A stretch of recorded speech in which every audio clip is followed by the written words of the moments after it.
بسم اللہ الرحمن الرحیم اللہم صلی علی سیدنا و مولانا محمد و علی آلہ و صحبہ و بارک وسلم۔ ناظرین و سامعین، منہاج ٹی وی کی منہاج رمضان نشریات میں حاضر ہیں۔ پروگرام انوار الاسلام از کتب شیخ الاسلام کے ساتھ۔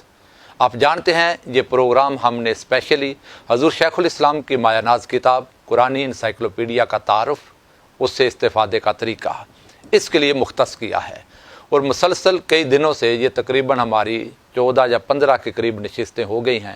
مسلسل حضرت علامہ رانا محمد ادریس قادری صاحب اس پر ہمیں رہنمائی دے رہے ہیں کہ اس کتاب سے ہم نے رہنمائی کیسے لینی ہے، استفادہ کیسے کرنے ہے۔ یہ تقریباً 15 کے قریب نشستیں ہو گئی ہیں، لیکن میں جہاں عرض کرتا چلوں، آپ کوئی ایک نشست قرآنی انسائکلوپیڈیا کے تعارف کی واچ کر لیں، دیکھ لیں، اٹینڈ کر لیں، آپ کو اس ایک نشست سے بنیادی رہنمائی مل جائے گی کہ قرآنی انسائکلوپیڈیا ہے کیا، اس سے رہنمائی ہم نے کس طرح لینی ہے، استفادہ کا طریقہ کیا ہے۔ رانا صاحب، آپ کو منہاج اسٹوڈیو میں خوش آمدید کہتا ہوں۔ بہت خوبصورت پیرائے میں آپ نے ہمارے لیے بڑا آسان کر کے ہمیں سمجھا دیا کہ قرآنی انسائکلوپیڈیا کیا ہے، اس سے استفادہ کرنے کا طریقہ کیا ہے۔ آج کی نشست میں ہمارے ناظرین آپ کے منتظر ہیں۔ آپ غالباً آخری 3 جلدوں پر آج گفتگو میرا خیال ہے مکمل کرنے کے قریب جا رہے ہیں۔ جی رانا صاحب۔ اعوذ باللہ من الشیطان الرجیم، بسم اللہ الرحمن الرحیم۔ میں ایک مرتبہ پھر منہاج ٹی وی کی انتظامیہ کا شکر گزار ہوں کہ جن کی وساطت سے مجھے قرآنی انسائکلوپیڈیا پر بات کرنے کا موقع مل رہا ہے، اور میں امید کرتا ہوں کہ آج یہ ہماری 15ویں نشست ہے، اور یہ پروگرام انوار الاسلام از کتب شیخ الاسلام، اس پروگرام سے سامعین کو کافی کچھ قرآنی انسائکلوپیڈیا کے بارے میں جاننے کا موقع ملا ہوگا۔ بنیادی طور پر ہمارا سبجیکٹ یہ تھا کہ قرآنی انسائکلوپیڈیا کیا ہے اور اس سے استفادہ کیسے کیا جا سکتا ہے، کیونکہ بہت سارے لوگوں نے قرآنی انسائکلوپیڈیا خریدا، مگر خود کئی ایسے لوگوں سے میری ملاقات ہوئی ہے کہ جو پریشان تھے کہ رانا صاحب ہمیں یہ سمجھ نہیں آ رہی کہ اس سے استفادہ کیسے کریں، ہم اپنے مطلب کا موضوع کیسے تلاش کر سکتے ہیں۔ بعض لوگوں کے ذہن میں شاید اس طرح کا خیال بھی ہو کہ شاید اس میں کوئی بنے بنائے موضوعات ہمیں مل جائیں گے، اس پر لکھی لکھائی تقریریں مل جائیں گی، اس طرح کا۔ تو میں ایک تو سامعین کو یہ بتانا چاہ رہا ہوں کہ قرآنی انسائکلوپیڈیا در حقیقت ایک ریفرنس بک ہے۔ انسائکلوپیڈیا کہتی ریفرنس بک کو، بالکل ٹھیک، جس کے اندر ایک موضوع کے مختلف اسپیکٹس یا کئی موضوعات پر ساری ڈیٹیلز دی ہوئی ہوتی ہے کہ اس کے ریفرنسز، حوالہ جات کیا کیا ہے۔ بالکل ٹھیک۔ تو یہ قرآنی انسائکلوپیڈیا ہے تو یہ سمجھے قرآنی ریفرنس بک ہے، جس میں مختلف موضوعات پر یہ رہنمائی دی گئی ہے کہ قرآن اس موضوع پر کیا کیا کہتا ہے اور اس موضوع کا ذکر قرآن میں کہاں کہاں آتا ہے۔ سبحان اللہ۔ اس سے استفادہ کے بنیادی 3 طریقے میں نے بتائے تھے۔ پہلا طریقہ یہ تھا کہ اس کی پہلی جلد کے اندر اس کے موضوعات کی ایک فہرست دی گئی ہے، اور وہ 400 صفحات پر مشتمل پوری فہرست ہے۔ 5 جلدوں کے اندر چونکہ وہ موضوعات بکھرے ہوئے ہیں، مگر اسی پہلی جلد کے اندر ہر جلد کا مختصر تعارف کرا دیا گیا ہے، جس سے ایک لائن پڑھنے سے پتہ چل جاتا ہے کہ اس جلد کے اندر کن کن موضوعات پر بات ہوئی۔ بالکل ٹھیک۔ پھر دوسرا اہم ترین طریقہ اپنے سبجیکٹ کو تلاش کرنے کا یہ تھا کہ اس کی 5ویں جلد کے اینڈ پر مضامین قرآن کا ابجدی اشاریہ دیا ہوا، اور وہ حروف ابجد کے اعتبار سے ہے، الفابیٹیکلی، پہلے الف والے، پھر الف با والے، الف تا والے، الف سا والے، پھر اسی طرح سوان آگے وہ سارے موضوعات چلتے ہیں۔ ایون کہ ایک عام پڑھا ہوا شخص جس نے مڈل میٹرک بھی کیا ہے، وہ بھی اگر جاننا چاہتا ہے کہ قرآن کسی موضوع پر کیا کہتا ہے تو اس کو ڈائریکٹ اس ابجدی اشاریے تک جانا ہوگا، اور حروف ابجد کے اعتبار سے اپنے اس موضوع کو دیکھنا ہوگا، جیسے میں نے پچھلی 2 نشستوں کے اندر بڑی تفصیل سے بتایا ہے کہ ایون کہ کوئی موضوع آدمی جاننا چاہتا ہے کہ جنت کا ذکر قرآن پاک میں کہاں ہے، تو اس کو جیم نون تا یہ والا لفظ دیکھیں گے، اس پر جائیں گے، اور ابجدی اشاریہ میں تو آگے جلد نمبر بھی لکھا ہوگا، صفحہ نمبر بھی لکھا ہوگا۔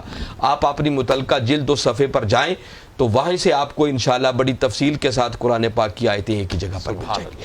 آج اہم ترین گفتگو جو میں کر رہا ہوں وہ اس قرآنی انسائکلوپیڈیا کی آخری 3 جلدیں ہیں، ٹھیک ہے، جلد نمبر 6، جلد نمبر 7 اور جلد نمبر 8۔ اس تیسری جلد کے اندر الفاظ قرآن کا ایک جامع اشاریہ دیا گیا۔ اچھا، یہ ایک اگلی اتنی یعنی زبردست کاوش ہے کہ میں سمجھتا ہوں کہ اس میں بھی حضور شیخ الاسلام نے کمال کر دیا ہے۔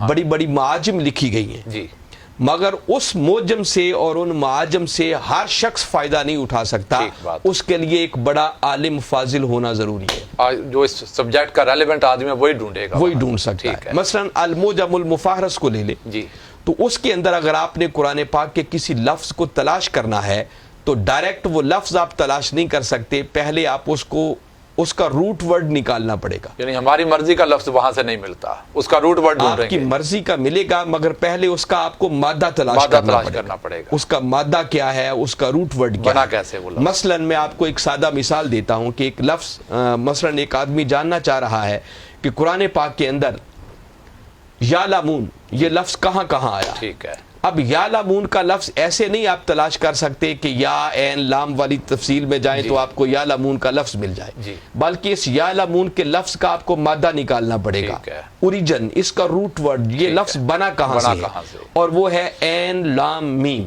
علم، ٹھیک ہے۔ تو عین لام میم جب تک آپ مادہ نہیں نکالیں گے تب تک آپ اس لفظ تک پہنچ ہی نہیں سکتے۔ کتاب آپ کے سامنے ہے لیکن ڈھونڈ نہیں سکیں گے، المفہرس سامنے ہے، جی، پھر آپ کو عین لام میم والی فہرست میں جانا پڑے گا، وہاں جب جائیں گے تو پھر اس مادہ سے بننے والے سارے حروف ہوں گے اور ان میں جا کر کہیں یا لامون کا لفظ آپ کو ملے گا، ٹھیک۔ مگر قرآن انسائیکلوپیڈیا کی خوبی یہ ہے کہ حضور شیخ الاسلام نے اس قرآن انسائیکلوپیڈیا کی آخری 3 جلدوں کے اندر عام قاری کے لیے اس کو بھی اتنا آسان بنا دیا ہے کہ آپ قرآن کے کسی بھی لفظ کو اگر تلاش کرنا چاہ رہے ہیں تو آپ کو مادہ نکالنے کی ضرورت نہیں، روٹ ورڈ نکالنے کی ضرورت اس مشقت سے بچا لیا۔ مثلا وہی یا لامون کا لفظ ہے تو یا لامون کا لفظ تلاش کرنے کے لیے سمپل آپ کو اسی طرح حروف ابجد کے اعتبار سے فہرست مل جائے گی، پہلے یا والے حروف یا عین والے، وہاں تک جائیں گے، پھر یا عین لام، تو آپ کو وہیں یا لامون کا لفظ نکل جائے گا، روٹ ورڈ نہیں نکالنا پڑے گا۔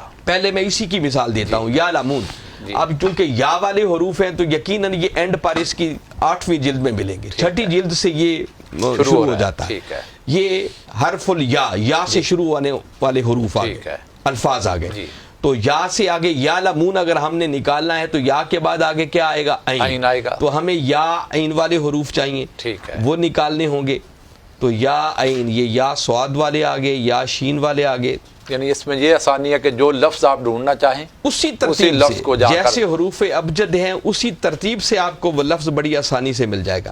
مثلا یہ یا عین والے لفظ شروع ہو گئے، اب یا عین کے بعد ہمیں یا عین لام تلاش کرنا، بڑی ترتیب سے چلتے ہیں، جیسے یا عین زوئے ہے، یا عین فا آ گیا، پھر یا عین کاف آ گیا، اب ہمیں یا عین لام تک پہنچنا ہوگا، تو یا عین لام، یہ یا عین لام آ گیا، تو یہاں پر آپ کو لفظ یا لامون مل جائے گا، جیسے یہ لفظ آ گیا یا لامون، یا عین لام میم واو نون یا لامون، اب اس لفظ کا معنی آپ کو مل جائے گا۔ سب سے پہلے تو حضور شیخ الاسلام نے اس قرآن انسائیکلوپیڈیا کے اندر قرآن پاک کے کسی لفظ کو تلاش کرنا ایک الگ بات، اس لفظ کا معنی بھی، آپ قرآن پاک پڑھ رہے ہیں، آپ کو نہیں سمجھ آ رہی اس لفظ کا معنی کیا ہے، قرآن انسائیکلوپیڈیا میں جائیں، وہ لفظ کا معنی یا لامون وہ جانتے ہیں، اس لفظ کا معنی دے دیا گیا۔ اب قرآن پاک میں یہ لفظ کہاں کہاں آیا ہے، اب یا لامون کے نیچے وہ ساری کی ساری آیات اور ان کی فہرست دے دی گئی ہے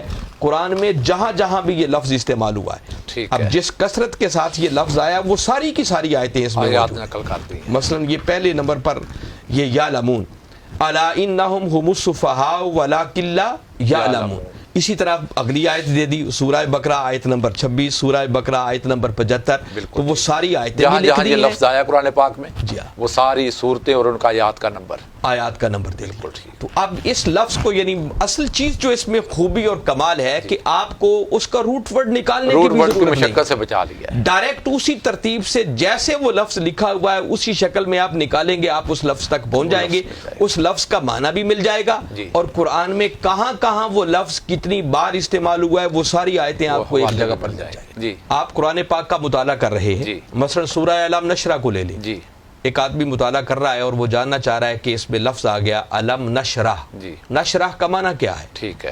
اب ایک تو طریقہ یہ ہے کہ پہلے آپ اس کا روٹ ورڈ نکالیں، آپ روٹ ورڈ نکالنے کی ضرورت نہیں ہے، بلکہ اس قرآن انسائیکلوپیڈیا کی خوبی یہ ہے کہ نشرہ، نون شین را، اسی ترتیب سے اس کی آخری 3 جلدیں جو ہیں یہ آپ کو رہنمائی دیتی ہوئی آپ کو متعلقہ آپ کے مقصد تک لے جائیں گی۔ اب نون والے حروف آپ کو ڈھونڈنے پڑیں گے، تو آپ پہلے اس میں یہ اس وقت میرے سامنے میم والے حروف ہیں، میم کے بعد یقیناً نون والے حروف آ جائیں گے. جی یہ نون والے آگے، پھر نون کے بعد نون شین آپ کو ڈھونڈنا پڑے جی گا. نون سے شین. یہ نون شین آ گیا، پھر اس کے اندر نون شین را. جی تو یہ لفظ نکل آیا نشرح. ٹھیک ہے. پہلے تو اس کا معنی دے دیا حضور شیخ الاسلام نے. جی. نشرح کا معنی ہے ہم کشادہ کرتے ہیں، ٹھیک ہے. ہم کھول دیتے ہیں، ہم وسعت دے دیتے ہیں. ٹھیک ہے. قرآن پاک میں یہ لفظ کہاں آیا؟ آیت کریمہ دے دی الم نشرح لک صدرک. ٹھیک ہے. سورت کا نام دے دیا، سورت کا نمبر دے دیا کہ سورہ نمبر 94 اس کی پہلی آیت الم نشرح لک صدرک. سورہ الانشراح سے ہم نے لیا تھا یہ نشرہ کا لفظ. ٹھیک ہے. وہ آ گیا. اسی نون طرح شین را پر آئے ہم تو وہاں وہ لفظ مل گیا. وہاں پر وہ لفظ. ٹھیک تو میں بتا رہا ہوں کہ قرآن پاک کا کوئی لفظ بھی آپ نے تلاش کرنا ہو جی. تو آپ کو لمبی چوڑی تگ و دو کرنے کی ضرورت نہیں، بس آخری 3 جلدیں یہ لے لیں. یہ قرآنی الفاظ کا ابجدی اشاریہ ہے. ٹھیک ہے. قرآنی الفاظ کا قرآن کے ہر لفظ کو اسی ترتیب سے اس میں دے دیا گیا. سبحان اللہ سبحان اللہ. آپ کیا کریں گے؟ بس الف با تا سا کی ترتیب کے ساتھ اس میں سے اپنے لفظ کو ڈھونڈیں. کوئی روٹ ورڈ، کوئی مادہ نکالنے کی ضرورت نہیں، بڑی آسانی سے آپ پہنچ جائیں گے کہ میرا موضوع کہاں ہے. سبحان اللہ. رانا صاحب بہت شکریہ آپ کا وقت دینے کا. ناظرین، ہم نے پہلی 5 جلدوں پر بات کی قرآن انسائکلوپیڈیا کے کہ وہاں سے استفادہ کیسے کر سکتے ہیں، کن کن مضامین کو ایڈریس کرتے ہیں. پھر 5ویں جلد کے آخری چیپٹر جس میں حروف ابجد کے اعتبار سے فہرست دی گئی اس پر ہم نے بات کی. اور اب ہماری نشستیں جاری ہیں قرآن انسائکلوپیڈیا کی آخری 3 جلدوں پر. یہ 3 جلدیں آپ کے ذہن میں کوئی لفظ آ گیا، آپ نے قرآن مجید کا تلاوت کرتے ہوئے، مطالعہ کرتے ہوئے کوئی ایسا لفظ آ گیا کہ میں اس لفظ کے بارے میں جانوں کہ اس لفظ کا معنی کیا ہے اور قرآن میں کس کس جگہ یہ لفظ آیا ہے. یہ قرآن انسائکلوپیڈیا کی آخری 3 جلدیں حروف ابجد کے اعتبار سے ہیں. آپ ان کا عام طور پر ہم جو پہلے المعجم پڑھتے تھے اس میں وہ لفظ میں جا کر ہم اس کا روٹ ورڈ ڈھونڈتے تھے، روٹ ورڈ کے ذریعے وہ ہماری رہنمائی کرتے تھے. حضور شیخ الاسلام نے ہمیں اس مشقت سے بچا لیا. اس قرآن انسائکلوپیڈیا کی وساطت سے آپ صرف جو ذہن میں لفظ آیا اس لفظ کو آخری 3 جلدوں میں دیکھیں گے کہ کس جگہ پہ وہ حروف ابجد کے اعتبار سے آ رہا ہے. اس لفظ کو جا کر ڈھونڈیں تو وہ لفظ آپ کو قرآن پاک کے کس مقام پر ہے، کون سی صورت ہے، کون سی آیت ہے، کس کس جگہ استعمال ہوا، اس کے بارے میں ڈیٹیل مل جائیں گی. یعنی اب آپ کو زندگی میں قرآن مجید کا کوئی ٹاپک پڑھنا ہے، کسی لفظ کو تلاش کرنا ہے، آپ کے ذہن میں کوئی سوال پیدا ہو جاتا ہے، آپ کو قرآن انسائکلوپیڈیا اس پر بہترین رہنمائی فراہم کرتا ہے. انشاءاللہ اس پر ہم ایک نشست آپ کی خدمت میں اور پیش کریں گے. قرآن انسائکلوپیڈیا پر نشستیں وہ مکمل ہو جائیں گی. بہت شکریہ. دیکھتے رہیے منہاج رمضان.